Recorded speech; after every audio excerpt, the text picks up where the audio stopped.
so pleased to have with me Paige Breen and Ellen Dickinson from Yale, from the Carillon. And we're going to learn all about Harkness Tower, which is in the middle of Yale University, which every day we hear bells coming from the tower. And many people think, oh, that's just recorded. Well, I found out it is not recorded. It is you and many others playing the Carillon bells. So let's talk about what is a Carillon bell. Ellen, take it. A carillon is made up of a series of cast bronze bells. They're made of copper and tin, and they're tuned to produce harmonies that sound pleasant together. So the Yale Memorial Carillon has 54 bells. And how did you come to Yale University and decide, I want to be in the Yale University Guild of Carillonneurs? How does that happen? Well, the first time I found out about it was at an extracurricular fair, and all of the members of the guild were walking around in Harkness Tower hats. So they drew a lot of attention, and I wanted to figure out more about what it was, and it's just really cool that we get to play the Carillon at Yale. Ellen, you're an advisor and a teacher to help students develop this skill, but students teach students at the freshman level. So somebody taught you how to play these, correct? Yes. We have weekly lessons for 8 or 9 weeks. So current guild members are teaching people who are interested in learning. Now, what I just found out from you, Ellen, is that there are many bells like this around the state of Connecticut and then around the world. Tell me about some of the other towers and other places where the Carillon bells are in the state of Connecticut. Sure. Well, there are about 600 carillons in the whole world. In Connecticut, we have 11. So the Yale Carillon is the heaviest carillon we have in the state. There are also large concert carillons at Trinity College in Hartford, and Simsbury United Methodist Church in Simsbury, and the Fish Church, the First Presbyterian Church in Stamford. Those are the other large instruments, as well as the First Congregational in West Hartford. All right, we want to show a video to scene set what this is all about. So let's take a look at that.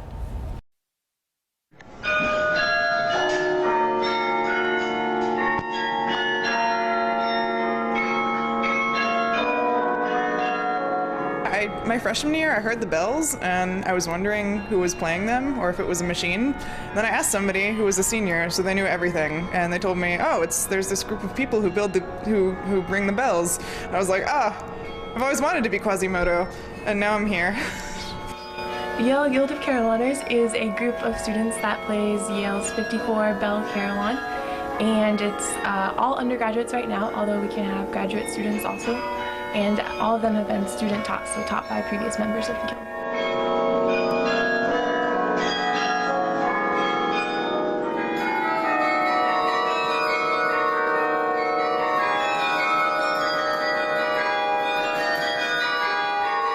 So a carillon is basically a set of large bells that range from really huge to really, really huge, and you play it at 2 keyboards that work together. One's for your hands and one's for your feet.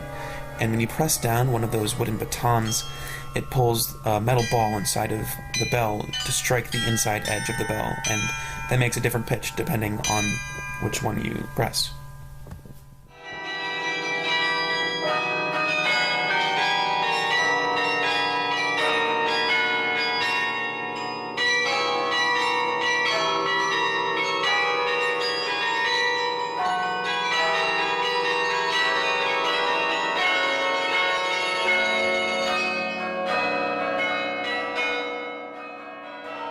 Yale's a really cool experience. I didn't attack it from the perspective of like, I gotta get into this group. It was more just like, this is a fun thing to do because you're learning to play the carillon over the course of the semester, and that's a pretty special experience that not a lot of people get.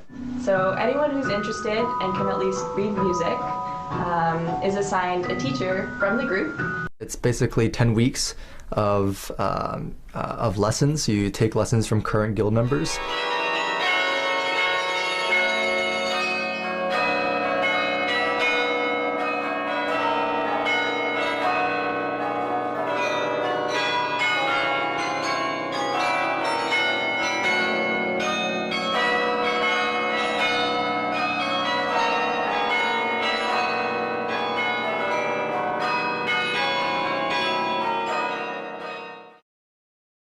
So there you have it. And that's why I have the two of you here. I'm fascinated by this practice, which dates back. Give us some history. Well, the carillon is 500 years old. It evolved over the course of history, beginning with medieval towers in the Low Countries of Europe, Belgium, Holland, and northern France. And as those medieval towns wanted to show their prosperity, they built taller towers, and then eventually they added more bells to those towers to communicate that time and war and marriage and floods. And then it evolved to a musical instrument that is capable of producing lots of dynamics and varied music. You have a bell in between you. Tell me about this bell. This is important stuff. Paige, you want to take this? Yes, so we have this bell because Yale is actually hosting the Congress of the Guild of Carillonneurs in North America this summer. And so whatever the hosting institution is for the year has this bell. That will happen in June. Yes. And Ellen, what can the city of New Haven expect around this wonderful festival?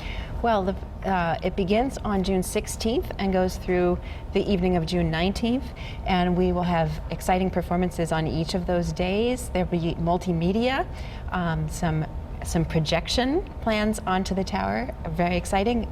Trumpet and Carillon will be premiering the commissions of 50 for the 50th, 50 new pieces that we have commissioned for the Carillon that we'll be publishing and premiering during Now, that you event. do take donations because some work is being done on these bells. And what kind of work is being done leading up to this event? Well, this is the 50th anniversary of the Carillon, so it's been 50 years, and the Carillon is all mechanical, but that means it has a lot of moving parts. So it's taking care of a lot of those moving parts, improving the action to make it more expressive, and replacing the clappers of bells 17 through 54. Which is what we saw the students play. Is that called a clapper? Those are the keys. Those are the keys. And then when you depress a key, it causes a wire, which goes through the ceiling and connects to the clapper. It causes a wire to be pulled, and then that goes through a roller bar and causes the clapper to strike the actual bell on the inside of the bell. When you talk to people, do they have any idea when you say, oh, I play the Carillon bells, and they're like, oh, whatever. Do they have any idea what this is all about? I think a lot of people are really interested to hear that people are playing the Carillon bells, and then once they find out that they can request songs or things like that or take tours of the tower, then they become pretty excited. Let's talk about Harkness Tower. How many times a day do students go up into it, and what does it take to get to the top of that tower? So to get to the plane cabin level, the plane cabin level is just at the clock face. So if you look up at Harkness Yale Tower, and see the clock face. yes, the bells are right at about that level, and students go up to that level twice a day to play. How many steps? Up to the plane cabin level, I think it's 170. Something like that. 170 steps that they crawl up, they actually walk up, and then they play that. And how big is the space up there that you're in when you're playing? We have a room, so the playing console itself is pretty large. You could see it in the video, and there are maybe a couple of feet on either side. So there's And is room it to move heated? around. Is it cold? It's heated, but it gets cold. What do bell ringers, if we can call it that, and you guys all play handbells too, what do you aspire to go on to do? Do you compose? Where do you take this to the next level after you graduate from Yale?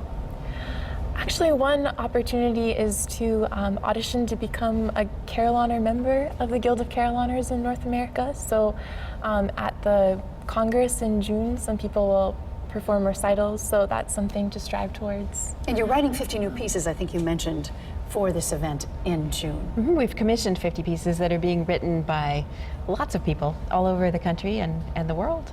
Now, one thing that, as I was looking at your website, anybody, I guess, can request a song to be played out of Harkness Tower at Yale. Yes. A pop tune? Yes, just today we got a request for Sorry by Justin Bieber. And so how does one work that out on the bells? A lot of the members of the guild are really good they're pianists and they're good at sort of figuring out music, and sometimes we can kind of work from piano scores or something like that. And So how does that work out? Let's say I call up and I want you to play Adele's Hello. So you take that in. How do I know when it's going to be played? Do you tell the person when that happens? So usually we just kind of ask the guild who wants to play this song, and then whoever decides that they want to play it will contact the person and let them know when to listen for it. I'm going to listen better when I'm around New Haven these days because there are pop songs being played out of Harkness Tower, correct? What times a day do you play? 12:30 to 1 and 5:30 to 6:30. So it's quite a long time as well. Yes. Advice for somebody who wants to do this, and now if you're going to play the bells at Yale, you have to be a Yale student, correct? Yes. Okay. If one is not a Yale student, where do they go? So there are other places in Connecticut that we talked about that have carillons, and there's actually the North American Carillon School that has contacts all over the country and a network of teachers that people can contact for lessons.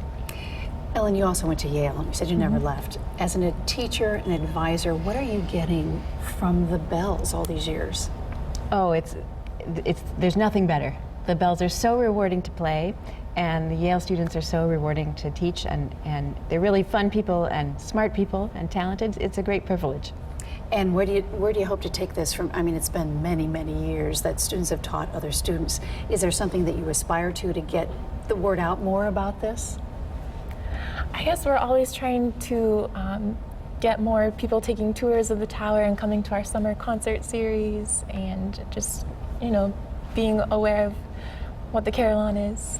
And so to do that, go to your website, correct? Which is? YaleCarillon.org. All right. Paige, Ellen, thank you so much for educating us today. I really appreciate it. Thank you. And I will be listening. Thank you.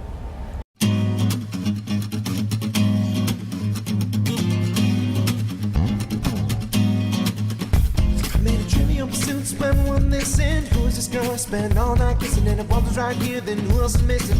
Got a little sidetracked if I'm so wishing to find the keys to the door, but it's also a metaphor. Need to keep locked in the grocery store, but mine just to save time. I'll skip right ahead to the last ride. The harder we